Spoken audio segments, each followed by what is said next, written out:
Hey everybody, welcome back to my channel. My name is Stephanie Bree, and today I'm asking the question, were direct-to-video movies ever any good?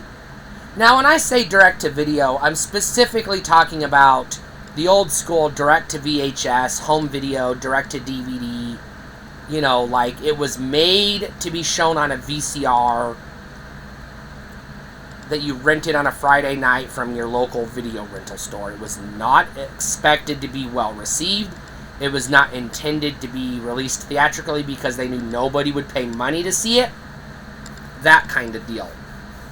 We're talking about movies that were direct to video.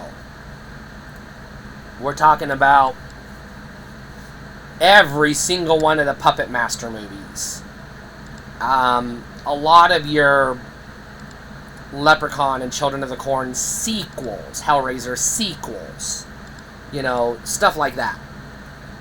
Movies that the people making it knew this movie was never going to get in theaters. And so they just put it on VHS or later DVD or Laserdisc or whatever, but it was direct to video.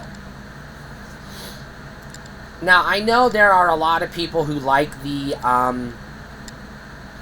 the direct-to-video B-movies, kind of schlocky vibe, I tend to prefer my B-movies that were good enough to get in theaters, even if they weren't successful. Ones that eventually formed a cult following, over time as people rediscovered them through home video and reevaluated them through home video, because they missed the theatrical run. Things like Mallrats, as an example off the top of my head. Or The Thing, John Carpenter's The Thing. A movie that bombed at the box office and critics shat all over it, but in later generations people would find it on home video and fall in love with it and form into a big, massive cult. We're not talking about those. We're talking about movies that were so bad they knew not to put it in theaters. The only way to get it was on VHS or later DVD or maybe Laserdisc. And there were, 5 movies that were released direct to Betamax in 1978, I guess, maybe. I don't know. Probably not. So, the short answer is no. They were not any good. Like, at all, ever. But that's too broad.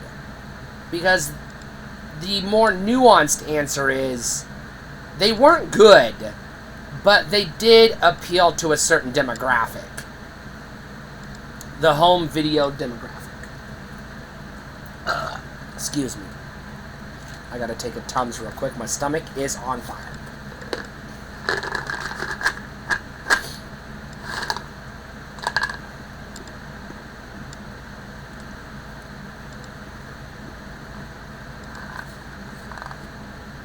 Now, a lot of times, these movies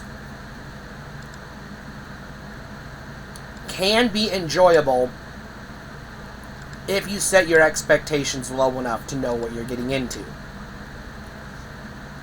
To that end, I will say they're not good, and I'm going to say blanket across the board 100%, none of them were good. None of them ever were good. But there can be things about some of them that can be enjoyable to a certain type of person. I happen to fall into that camp. I happen to enjoy some of these types of movies. Not all of them, but I have enjoyed my share of what turns out to be direct-to-video movies. More often than not, I get burned on these movies, and I'm like, oh God, what did I just watch? Why did this get made? Now, the cynical response is these movies have no place in our society, but the actual response is no. These movies were absolutely essential to further cinema. We wouldn't have YouTube or Netflix or direct to streaming if this home video stuff hadn't been successful. So yeah, those were absolutely essential to the evolution of cinema. But at the end of the day, they really ended up just lowering the bar, not just the barrier of entry. So they can be enjoyable, but I don't think, prove me wrong, throw a comment down below and tell me a movie that was direct-to-video, that was an actual legit good movie that could have been put in theaters had it found a distributor. Because I'm willing to bet money you can't. Although it's not going to be my money, you'll have to get it from Bezos or Musk or somebody else, because I'm broke as fuck.